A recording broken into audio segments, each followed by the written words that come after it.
Hola, ¿qué tal? Bienvenidos a nuestro primer episodio de Los Vasallajes de la Salud Mental. Nosotros somos un grupo de estudiantes de psicología de la Universidad Nacional Autónoma de México. Estaremos presentando un capítulo cada semana con el propósito de hacer llegar a la comunidad en general algunos de nuestros aprendizajes y concepciones de la salud mental. Todo esto con el propósito de difundir y sintetizar la información recolectada y así brindar un espacio informativo que sea accesible para todos. En este primer episodio tenemos como locutores a Citlali Hola, ¿qué tal? Yo soy Citlali. y Leonardo. Hola, mucho gusto. Soy Leonardo. Un placer estar aquí con todos ustedes.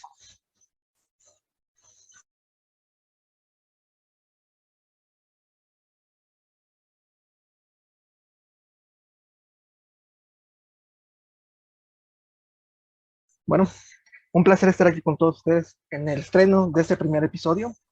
Abordaremos un tema popular en esta época, pero desde una perspectiva diferente. ¿No es así, Citlali?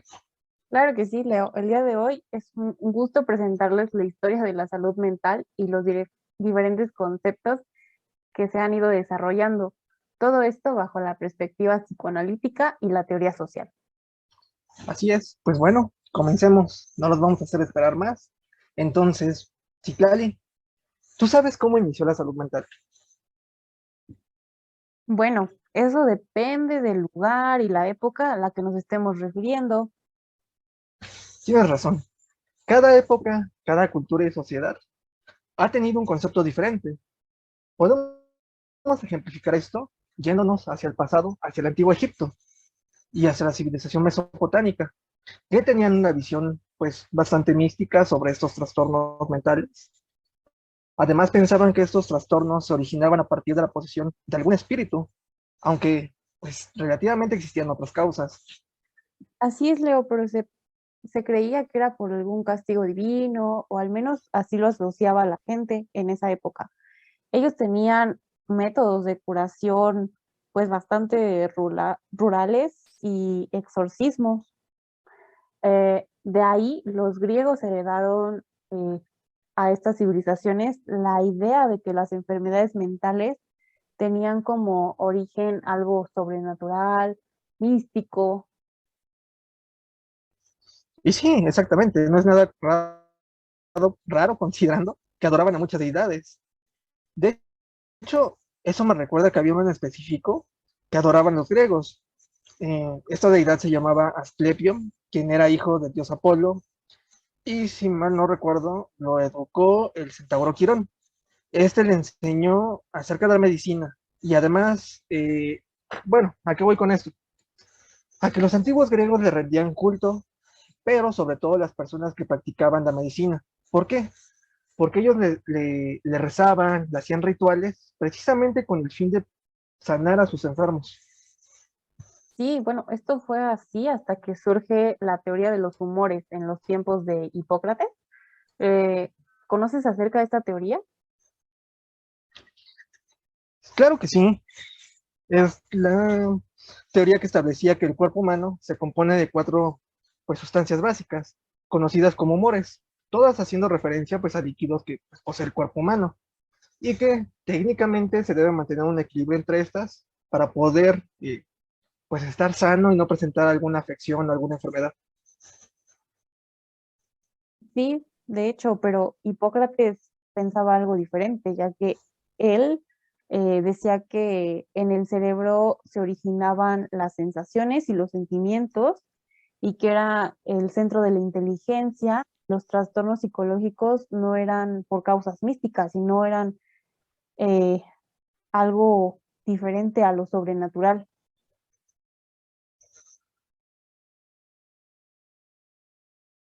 Sí, de hecho, creo que existió otro personaje, ¿no? Que renunció a estas ideas precisamente de un origen sobrenatural.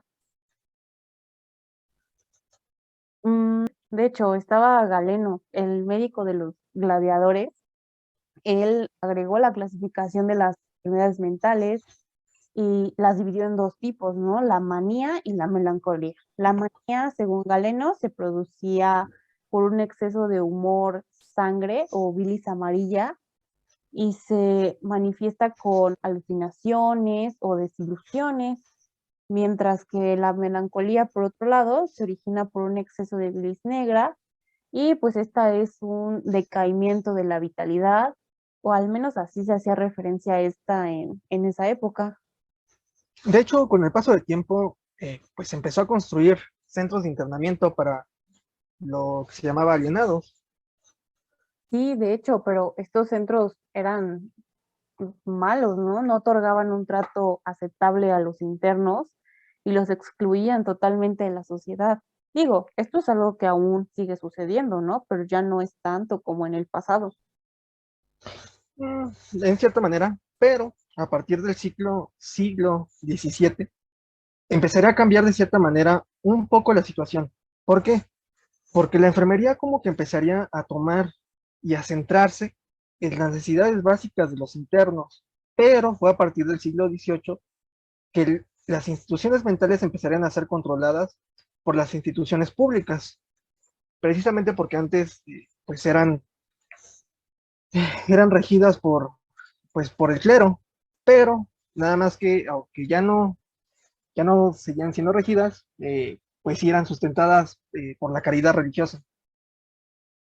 Sí, de hecho, pues lamentablemente las creencias sobre la posesión demoníaca y todo esto de lo que hablábamos persisten hasta ahora. Incluso existe una creencia aún más rara en torno a los padecimientos. Creían que las personas catalogadas con problemas mentales tenían una piedra en la cabeza y le llamaban la piedra de la locura.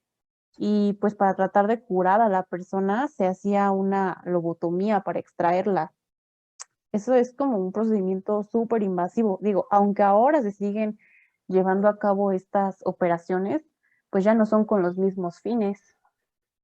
Exactamente, pero esto fue cambiando con ideas revolucionarias, precisamente de dos personajes importantes. El primero fue el médico Thomas Willis, considerado el padre de la neurología, porque reconoció la relación entre los nervios cerebrales y las patologías mentales. El segundo fue el filósofo John Locke, quien expresó pues la influencia de los sentidos en el cerebro, tal y como la conocemos hoy en día, considerando que la salud mental de un individuo tiene mucho que ver con su contexto vital. Y pues a partir del final del siglo XIX, inicios del siglo XX, es cuando se tuvo mayor auge en tratar de desenmarañar los misterios sobre los trastornos mentales. Hubo mayor existencia de hospitales públicos, se diferenciaban los establecimientos especiales para el tratamiento de los locos, como eran conocidos, pero pues aún se mantenía un estigma que consideraba a la locura como una amenaza social. Eso me recuerda que también estuvo otro personaje importante, este Pinel, que empezaría a cambiar, pues, por un rumbo nuevo toda esta ideología. ¿Por qué? Porque Pinel, pues técnicamente reflejó la necesidad de objetivar de manera científica, pues, la enfermedad y la integración de la locura, que hasta en ese entonces era muy invisibilizada y demasiado marginada por la sociedad. Sí, de hecho es hasta el siglo XX donde se marca el comienzo del desarrollo científico de la psiquiatría y se comienza a una manera más detallada de clasificar las enfermedades mentales, empieza la psicoterapia, incluso aquí es donde empieza la psicofarmacología. Bueno, todo esto en el campo de la salud mental, ya que hubo un gran avance a partir de la invención del psicoanálisis por Sigmund Freud, todos conocen a Sigmund Freud, eh, porque antes del psicoanálisis se consideraba que las personas histéricas eran personas, principalmente mujeres, que solamente mentían para llamar la atención de los demás. Exactamente. De hecho, cuando Freud empezó con los inicios del psicoanálisis, se le conocía como la cura por el habla. Y exactamente se empezó a dar cuenta de que había circunstancias, ciertos problemas que producían en las mujeres, bueno, sobre todo en las mujeres, pues esta denominación que se llama histeria. Y a todo esto, ¿qué es la histeria? Pues bien, la histeria es un tipo de psiconeurosis de defensa, considerada como una enfermedad por representación, ya que es una afección vívida, además de que la histeria expresa en su malestar una serie de sentidos internos, sostenido por la satisfacción de deseos sexuales perversos, que técnicamente están reprimidos por haber estado en conflicto con las instancias superiores del psiquismo. Además de que se introduce el concepto pues, de inconsciente, el cual técnicamente esconde pues, todas las experiencias dolorosas de la infancia, o sea, las reprime y las almacena exactamente ahí. Además de que estas experiencias pues, podrían ser exactamente esas causas de dichos trastornos. Sí, no, pues además se empieza a desarrollar las clasificaciones de los trastornos mentales de manera más específica y aparte se hacen manuales de diagnóstico. La sociedad empieza a rechazar los centros de internamiento como los manicomios de los que hablábamos al inicio y los métodos agresivos como la lobotomía, las terapias de electroshock, que hubo fueron las terapias conductuales y cognitivas que tienen su origen en los experimentos de Pavlov y Watson, los más conocidos. De hecho, incluso podemos afirmar, bueno, no afirmar, incluso podemos decir que no solo los avances científicos o médicos fueron los únicos en avanzar. ¿A qué voy con esto? Que incluso trastornos que antes no existían empezaron a hacerse notar. Y precisamente todos estos tenían que ver con algún tipo de guerra. Estás hablando del trastorno de estrés postraumático, ¿no? Así es, Ciclali. Y no solamente de eso. De hecho, más bien, posterior a las guerras mundiales, empezó a haber diversos trastornos que solamente se originaban como el campo de batalla. Algunos de estos era el shell shock, la neurosis de guerra, precisamente el mencionado. Y además estos presentaban como síntomas alucinaciones, ataques de ansiedad, ataques de pánico, incluso regresiones al campo de batalla y podían otra vez revivir esa frustración, ese miedo y ese temor mientras estaban ahí. Y todo esto se conceptualizó de manera muy negativa, ¿no? Por muchos años. Porque se caía como tal en esto de la ignorancia, además el tratamiento con torturas, las oraciones, los ritos, los exorcismos, el confinamiento de los que eran considerados pues, los enfermos mentales, ¿no? Todo esto se fue desplazando poco a poco y se termina por dar una explicación con un origen orgánico y se llega al tratamiento científico, ¿no? Sí, de hecho, a partir de los años 50 hasta nuestra actualidad, pues podemos decir que cada época tenía una manera diferente de ver pues estas alteraciones o desórdenes mentales que van pues desde causas místicas, demoníacas, hasta pues una evolución de manera científica, natural y orgánica. Además, pues es importante resaltar que estos procedimientos pues que mencionas sí pueden ser útiles para algunas personas, ya que pues hay algunas creencias demasiado fuertes que las personas pues consideran que son beneficiosas para ellas. Sí, así es, totalmente. Posiblemente esto vaya cambiando, ¿no? El tratamiento siempre va cambiando, pero pues por lo menos ahora ha evolucionado a la concepción de la salud mental y se cuentan con diferentes tratamientos, ya dependiendo justo de lo que mencionas, ¿no? De cada paciente y cómo tome el tratamiento.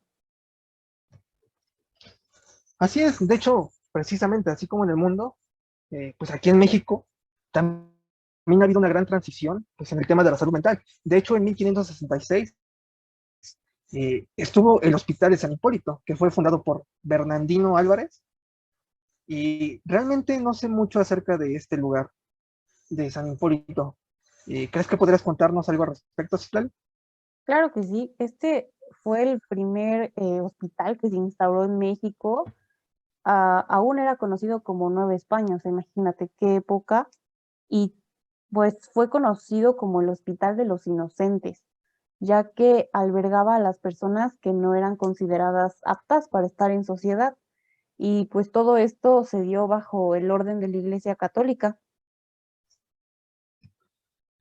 De hecho, sí, ahora que recuerdo, Bernardino era un siervo de la iglesia y tuvo una vida que pues muchos llamarían de película. ¿Por qué? Porque técnicamente fue juzgado por un crimen, lo cual lo llevó pues, al exilio y a una pues, época tormentosa. Después de esto se dedicó pues al cuidado de los inocentes o a los denominados endemoniados, precisamente porque así se les denominaba esa época pues, a los enfermos mentales. Sí, aunque realmente él no albergaba solo enfermos mentales, ¿eh? Se albergaba mucho en ese tiempo a los ancianos que eran olvidados, niños huérfanos, eh, en ese tiempo los borrachos, ¿no? De la calle, personas en situación de calle con algunas dependencias, cosas de este tipo, aunque este refugio cerró después de un tiempo, ya que se mantenían gracias a la caridad de las personas de la zona, y pues estamos hablando de que en ese tiempo se tenía aislado a estas personas, estaban en los límites de la ciudad. La clausura de este lugar precisamente se dio paso a nuevas instituciones que albergaban a personas con estos padecimientos mentales. Sí, de hecho, hubo 5 hospitales más en México, pero el más famoso fue la Castañeda. Este es el que fue fundado por Porfirio Díaz, quien, pues, uno de los presidentes más famosos de México y el responsable de muchas de las innovaciones del país. Sí, justamente y precisamente por esa razón es que lo estamos retomando pues en este podcast. ¿Por qué? Porque Porfirio Díaz fue el que inauguró la Castañeda pues, en el año de 1910, además de que la Castañeda fue el primer hospital psiquiátrico público aquí en México. Este marcó el inicio de la psiquiatría en México, pero hay que recordar que las técnicas y las intervenciones utilizadas no tenían pues, la intención de curar a los pacientes, además que se asumía que los problemas eran causados pues precisamente por un deterioro mental y no por otra causa. Sí, de hecho, pues la Castañeda tenía una doble función, ¿no? Ya que no era solamente un hospital, sino que también fungía como un asilo, tanto de hombres como de mujeres, ¿no? No había ninguna restricción de edad, nacionalidad, religión, pero bueno, este a pesar de ser un proyecto exitoso, llegó a estar en pésimas condiciones. Sí, de hecho fue cancelado precisamente por este Díaz Ordaz cuando subió al poder, pues ya que este hospital pasó de ser una gran innovación en México a pues a ser un olvido casi por completo. Además se tienen pues muchas historias de la Castañeda.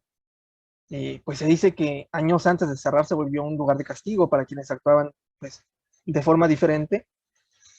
¿A qué voy con esto? A, a cualquiera que atentara contra pues la normalidad de ese entonces, pues era arrastrado a este lugar y encerrado pues, en calidad de enfermo mental. Se dice que muchas personas que vivían pues en este manicomio no estaban realmente enfermas, sino que no presentaban como que mejoras y precisamente por eso seguían estando ahí encerradas. Además de que era un lugar con vidrios rotos, había plagas de ratas, entonces también se rumoreaba que experimentaban con los pacientes y bueno, las terapias con drogas fuertes se volvieron comunes e incluso los electrochoques también fue un tratamiento bastante habitual. Y de hecho es aquí donde entra algo como muy interesante, ¿no? Ya que la salud mental es un concepto que ha cambiado mucho a lo largo de la historia. Podría dejarse a la interpretación de la sociedad en la que uno está inmerso. Porque, bueno, yo recuerdo haber leído el caso de una mujer llamada Sara Santos, que fue detenida en la calle de Mesones en 1910, lo que ahora conocemos como el centro histórico. Y bueno, una mujer de 18 años, mexicana, detenida simplemente por vestir de rojo, con medias de red, una blusa de satín blanco que estaba desgarrada de la parte de enfrente. Entonces, esto fue como un súper espectáculo inmoral, ¿no? Porque se le asomaban justamente los pechos y pues ahí se interna, los médicos en su intento de discernir la locura, pues la observaban y, y um, la acusaban de estar loca, ¿no? No tener salud mental solamente por su aspecto externo. De hecho, eso es algo curioso, precisamente porque Ahora esto se podría considerar pues, la moda. Sí, de hecho, lo que te digo, ¿no? Esto nos muestra la definición de la salud mental y cómo va cambiando conforme a la sociedad, ya que pues no son las mismas definiciones aquí en México o en otros lugares. Exactamente, de hecho todos estos juicios sobre la salud mental pues eran emitidos sin fundamento. O sea, no había más bien se basaban en creencias y juicios propios para diagnosticar a las personas. Sí, eso es muy cierto, ¿eh? O sea, ¿qué tan lejos estaban las leyes en este punto? Bueno, demasiado lejos. Y yo diría que hasta 1984 fue cuando se promulgó pues, la Ley General de Salud, que es en este punto cuando se inicia exactamente el cuidado de la salud mental aquí en México. Bueno, pero aquí volvemos a lo mismo, ¿no? ¿Qué es la salud mental? Plantearlo, pues la salud mental se presenta como un concepto genérico, con un conjunto disperso de discursos y prácticas sobre los trastornos mentales y sobre los problemas psicosociales y el bienestar. Sí, pues si lo vemos desde las actualizaciones de la biomédica, la salud mental se da a partir de dos características: la reducción de lo mental a un proceso biológico y la ausencia de enfermedad como criterio de normalidad, sustentando en un monismo biologicista, el cual eh, lo mental es reducido a procesos biológicos y en consecuencia la personalidad, el comportamiento, los afectos, las emociones y los pensamientos están determinados por causas meramente físicas. Sí, de hecho, ¿sabes? Esta definición me recuerda precisamente a la visión conductual, ya que esta se centra en el ambientalismo, precisamente como, bueno, como dice, ¿no? Los estímulos ambientales son determinantes en la explicación y modificación del comportamiento, precisamente porque la conducta se puede moldear. Y bueno, mediante procesos de aprendizaje se puede lograr, pues, este moldeamiento, además de que se le permiten, pues, al sujeto encajar dentro de los patrones establecidos en un contexto determinado. O sea, es decir, que curar trastornos mentales es reacondicionar al sujeto a una normalidad de una sociedad o a unos estándares aceptables precisamente por esta misma. Y pero aquí la pregunta es, ¿de dónde vienen estas concepciones de la salud mental, Leo? Bueno, ahora sí que de lo que hemos hablado, puedo decir con certeza que la salud mental se define precisamente a la sociedad y a la época histórica en la que habitamos. Y bueno, posiblemente este concepto pues siga evolucionando y cambiando conforme la sociedad siga desarrollándose, conforme siga pasando el tiempo. Bueno, me parece que con esto vamos cerrando un poco la historia de la salud mental, aunque creo que habría muchas cosas más que podríamos abarcar, pero pues creo que en esta pequeña charla hemos planteado lo más importante. Precisamente, Citlali, hemos abarcado pues algo muy denso, pero lo tratamos de hacer de una manera un poco pues compacta precisamente para que fuera un poco más entendible. Y bueno, un gusto haber compartido este tiempo contigo, un episodio bastante interesante. Y precisamente, querido público, los esperamos en nuestro próximo episodio, en donde hablaremos sobre salud mental y cuerpo, la medicina y el psicoanálisis. Excelente. Sin duda, este primer episodio ha dado bastante que pensar, ya que nos hemos cuestionado los orígenes de la salud mental y las diferentes concepciones que se han tenido sobre la misma, ya que había muchos factores que catalogan a alguien como enfermo mental. No siempre era necesario tener alguna afectación biológica, ya que los casos principales eran alcoholismo, dependencia a los fármacos, retraso y demás. En este capítulo hemos retomado de las consideraciones místicas que se le dan a esta condición en el inicio de los tiempos. Después retomamos cómo las personas consideradas como enfermos mentales fueron aislados de la sociedad en diferentes instituciones, para posteriormente ser considerado como un problema biológico que se trató desde el campo médico hasta la actualidad, en donde existen diferentes apoyos y tratamientos, no necesariamente bajo la dirección médica. Además, que se han suprimido muchos de los tratos rudimentarios hacia los pacientes.